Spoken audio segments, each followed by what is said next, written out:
આપણે ત્યાં જેટલું મહત્વ શિક્ષાનું છે એના કરતા વધારે મહત્વ દીક્ષાનું છે. અને શિક્ષિત વ્યક્તિ જ્યાં સુધી દીક્ષિત ન થાય ત્યાં સુધી શિક્ષા અધૂરી ગણાય છે.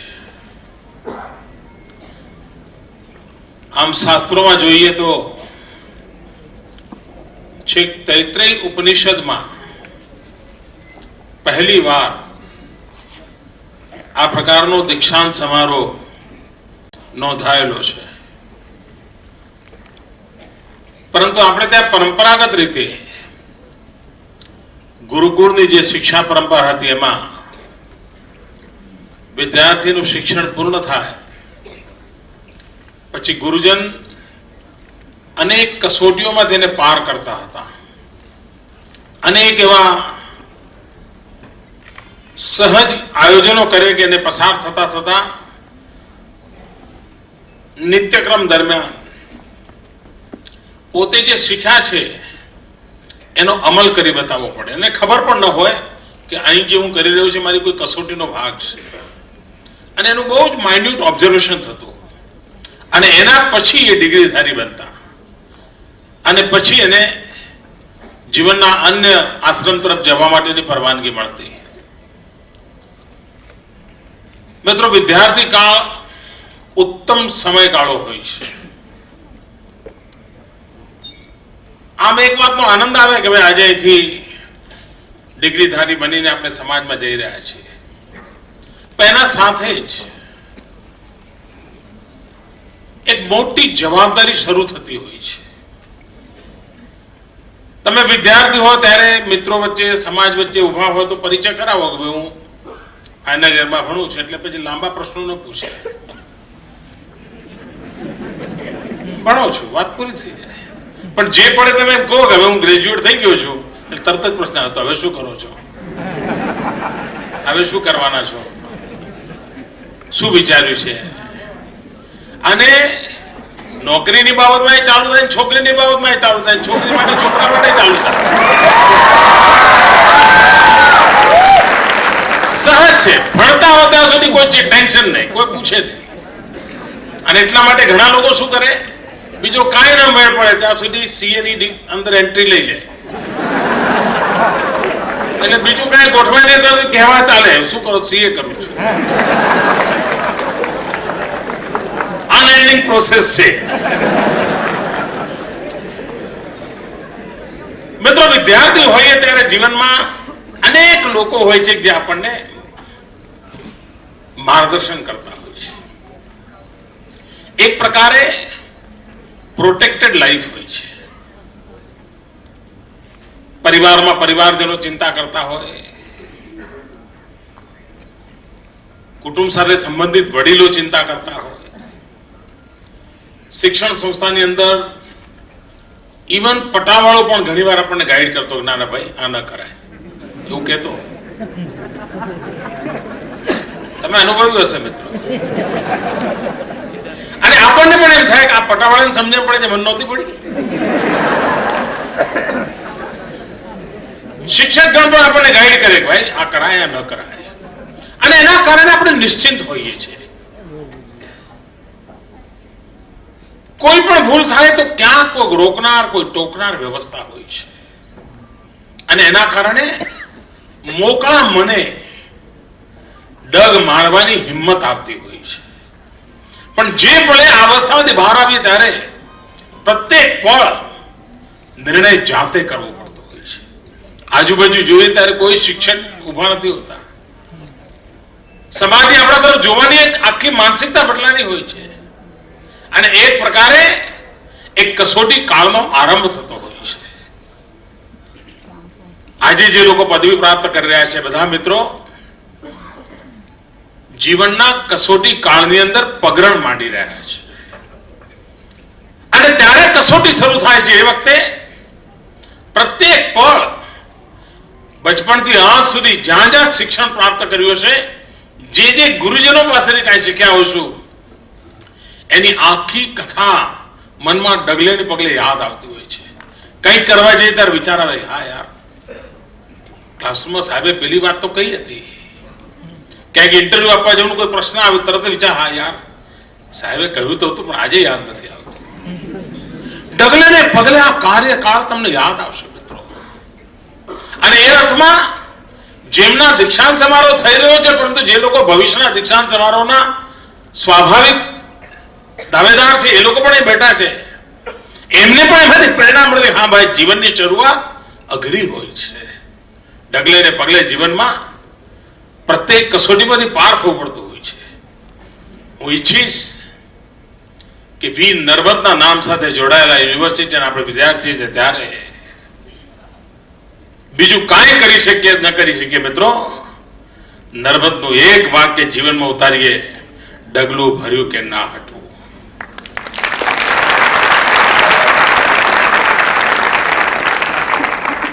અને નર્મદની પુણ્યતિથિએ જ્યારે આપણને આશીર્વાદ પ્રાપ્ત થઈ રહ્યા છે ત્યારે મિત્રો સમાજ જીવનની અંદર અવઢવમાં રહેનારા લોકો ક્યારેય ને કંઈ મેળવી શકે છે, ક્યારેય સમાજને કંઈ આપી શકે છે. જે લોકો નિર્ણાયક હોય છે એ લોકો નિર્ધારિત મંજિલને પ્રાપ્ત કરી શકતા હોય છે. જે લોકો અનિર્ણિત હોય છે એમનો ઘણો બધો સમય એ અવસ્થામાં જ ગોચવાતો હોય છે. તમે ઘણા લોકો જોયા છે બસ સ્ટેશન પર 4 બસો ઊભી હોય, નક્કી ન કરી શકે આમાં જવું આમાં જવું, અને 3 જતી રહે, છેલ્લે જે મળે એમાં ચડી જાય, નક્કી ન કરી શકે. અને આ અનુભવ રોજબરોજના હોય છે મિત્રો. કેટલાય લોકો હોય માંદા પડ્યા હોય, ઓપરેશન કરાવવું કે ન કરાવવું, આ ડોક્ટર પાસે પેલા ડોક્ટર પાસે, એમાં રોગ એટલો બધો વકરી ગયો હોય કે ડોક્ટરના હાથની બાજી જ ન રહી હોય. કારણ અનિર્ણાયકતા. મિત્રો અવઢવવાળી જિંદગી એને યુવાનને ક્યારે સંબંધ ન હોવો જોઈએ. હું યુવાન છું એનો મતલબ છું હું નિર્ણાયક છું, અને જો હું નિર્ણાયક નથી તો નિશ્ચિત છે હું યુવાન નથી. હું અત્યંત ભયભીત છું, હું અત્યંત અસુરક્ષિત છું. મને ડર મારતા ડર લાગે છે ક્યાંક પડી તો નહીં જવું, મતલબ મેં મારા મનની યુવાની ગુમાવી દીધી છે. અને તેથી નિર્ણાયક હોવું, અવઢવમાંથી મુક્ત જિંદગી હોવી એ યુવા હોવાની પહેલી શરત છે મિત્રો. અને જે લોકો નિર્ણાયક હોય છે એ સાહસિક પણ હોય છે. અવઢવ વાળો માણસ એટલા માટે અવઢવ નથી કરતો, મૂળ મુદ્દો છે સાહસનો અભાવ છે. એ ભયભીત છે, કદાચ કંઈક થઈ જશે તો, કોઈક કંઈક કહેશે તો, કદાચ આમ થશે તો. મિત્રો બાળકને ક્યારે અવઢવ નથી હોતી, કારણ એને ભય નથી હોતો. જેને ભય છે એને અવઢવ હોય છે. અને તેથી વ્યક્તિના જીવનની અંદર અભય, મારી મનની રચનામાં અભય જીવનની પ્રગતિ માટે અનિવાર્ય બાબત છે. જ્યાં સુધી અભયની મનસ્થિતિ ન હોય મિત્રો, ગમે તેવા વાતાવરણની અંદર પણ ભય મને સ્પર્શતો ન હોય, મને અંધકાર જેવી કોઈ ભાસતી ન હોય, મને પ્રત્યેક પળે પ્રકાશ દેખાતો હોય, એ જ મિત્રો જિંદગીની રાહ નક્કી કરી શકતો હોય છે. અને મિત્રો પ્રકાશ જોવા માટે સૂરજ ઉગવાની રાહ નથી જોવી પડતી. મિત્રો સામર્થ્યવાન લોકો તારાના પ્રકાશમાં પણ રસ્તો શોધી શકતા હોય. સૂરજના પ્રકાશની રાહ જોવા માટે જિંદગી નથી હોતી મિત્રો. ઘેરા અંધકારની અંદર પણ તારાના પ્રકાશમાં રોશનીનો રાહ. અને મિત્રો ઘેર અંધકાર હોય, વાદળ છાયું હોય તો મારો આદિવાસી ભાઈ આગિયાના પ્રકાશની અંદર જિંદગીની રાહ બનાવતો જોયો છે મિત્રો. જો એક આગિયો જિંદગીની રાહ બતાવી શકતો હોય તો હું તો એવી સમૃદ્ધિની જિંદગી જીવનારો માનવી છું. મારા જીવનમાં રૂકાવટ શાના માટે?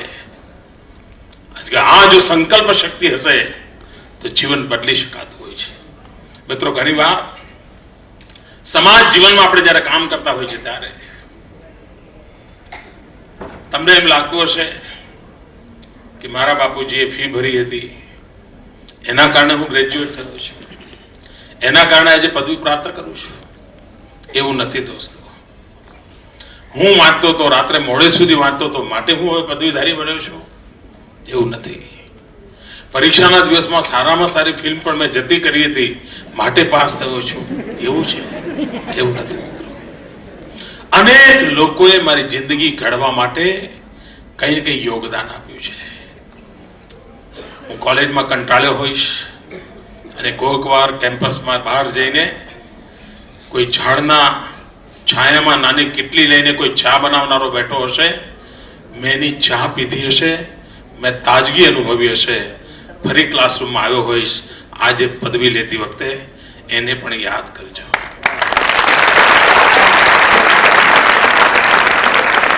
એને પણ યાદ કરજો કે જેણે કોઈક વાર સામાન્ય ગરીબીમાં જીવનારા માનવીએ તમારી પસંદગીની ચા બનાવીને તમને તાજગી આપી હતી.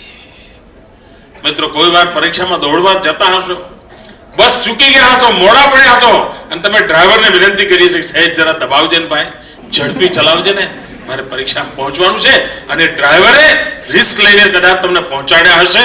મિત્રો, આજે એને પણ યાદ કરજો.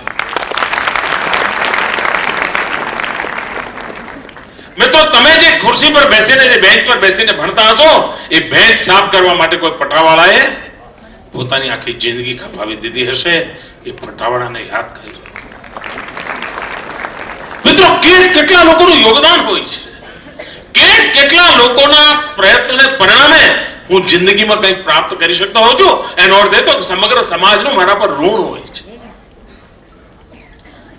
આ સમાજનું ઋણ ચૂકવવા માટેની વેળા હું પદવી પ્રાપ્ત કરું પછી શરૂ થાય છે. હું જીવનના પ્રત્યેક પળ હું આ સમાજનું ઋણ ચૂકવતો રહીશ. સમાજનું મારા પર જે ઋણ છે મારા જીવનભર, એને ક્યારેય હું ભૂલીશ નહીં. એ કર્તવ્યના પાલનને હું નિભાવીશ. આ અગર જો જીવનનો ભાવ હશે તો આપણે જીવનમાં એક સંતોષની અનુભૂતિ કરી શકીશું.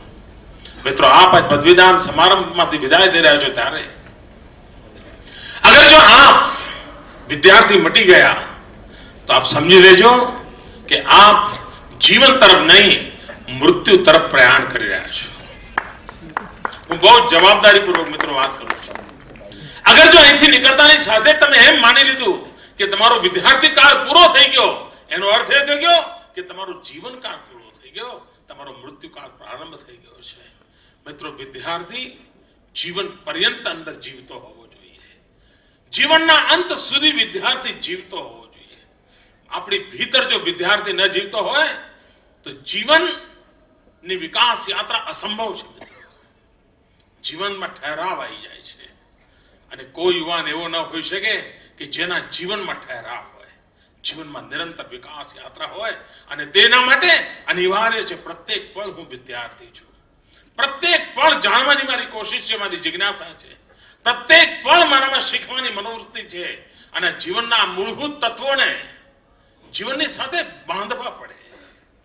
એ પોતાના જીવનનો ડીએનએ બનાવવું પડે.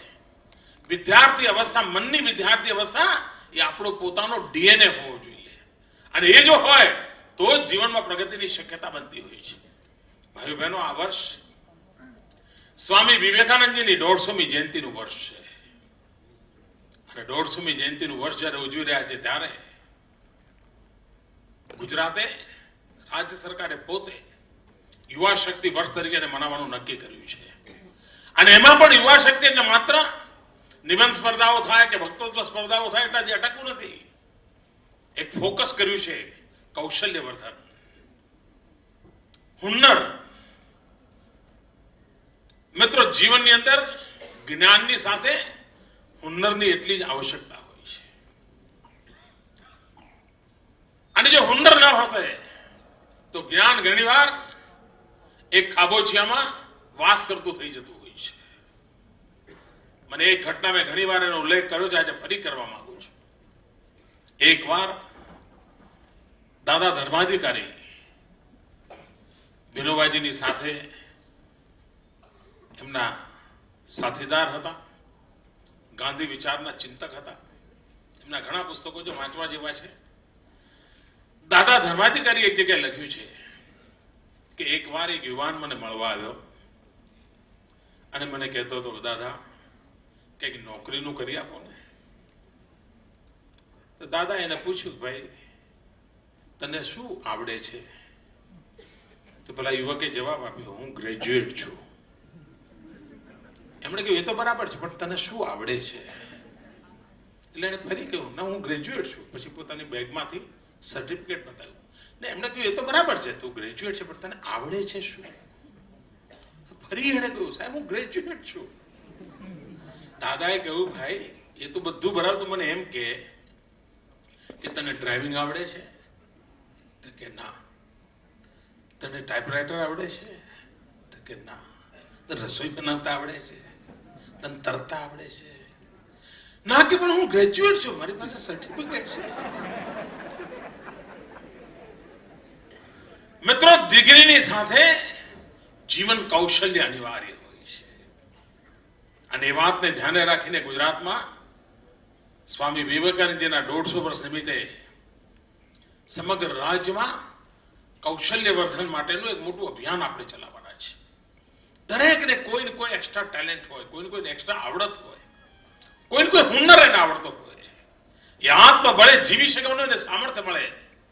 મિત્રો, ભારત ભાગ્યવાન છે અને આપણે બધા એક એવા યુગમાં છીએ કે જે વખતે હિન્દુસ્તાન દુનિયાનો સૌથી યુવાન દેશ છે. આ દેશના 65% લોકો 35 કરતા નાની ઉંમરના છે. જે દેશ પાસે આટલી મોટી યુવા શક્તિ હોય, એના સપના કેટલા યુવાન હોય, એના સપના કેટલા તેજસ્વી હોય.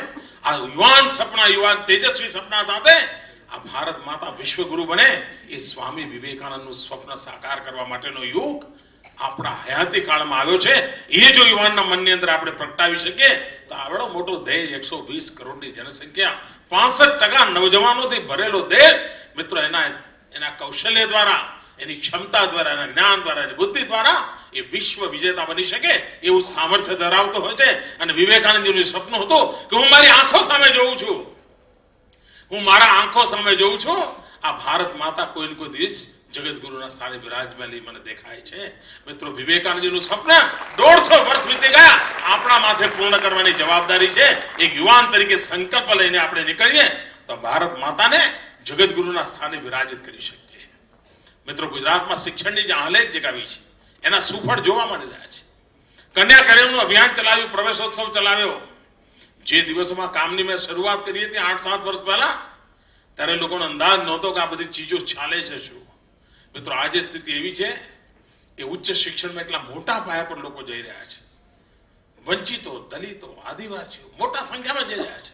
અને એટલા માટે આ બજેટમાં મેં 100 કરોડ રૂપિયા જેવી માતબર રકમ માત્ર છેવાડાના વિસ્તારના બાળકો જે ભણીને આગળ આવ્યા છે એમના માટે હોસ્ટેલો બનાવવા માટે નક્કી. ગુજરાતની બજેટની અંદર ક્યારે 100 કરોડ રૂપિયા જેવું માતબર બજેટ માત્ર હોસ્ટેલો બનાવવા માટે કર્યું હોય, જેથી કરી અંતરિયાળ વિસ્તારના લોકોને ભણવા માટેની સુવિધા મળે, ક્યાંક એને રહેવા માટેની જગ્યા મળે. આવું એક મોટું અભિયાન ઉપાડ્યું છે. મિત્રો, ગુજરાતનો વિકાસ જે રીતે થઈ રહ્યો છે એને અનુરૂપ માનવ બળનો વિકાસ થાય એના પર આપણે ધ્યાન કેન્દ્રિત કર્યું છે. 2001માં જ્યારે ગુજરાતની જનતાએ મને આ જવાબદારી સોંપી ત્યારે આ રાજ્યમાં માત્ર 11 યુનિવર્સિટી હતી. ભાઈઓ બહેનો, આજે 41 યુનિવર્સિટી છે. ગઈ સદીમાં જેટલી કોલેજો હતી એના કરતા વધારે યુનિવર્સિટીઓ છે. અને યુનિવર્સિટીઓ પણ વિશ્વ કક્ષાની યુનિવર્સિટીની દિશામાં આપણે ડગ માંડ્યા છે અને એની દિશામાં આપણે આગળ વધી રહ્યા છીએ. આજે જે નવજવાન મિત્રો જીવનની એક નવી રાહ પર ડગ માંડી રહ્યા છે એમને અંતઃકરણપૂર્વક અભિનંદન આપું છું, શુભકામનાઓ આપું છું. ધન્યવાદ.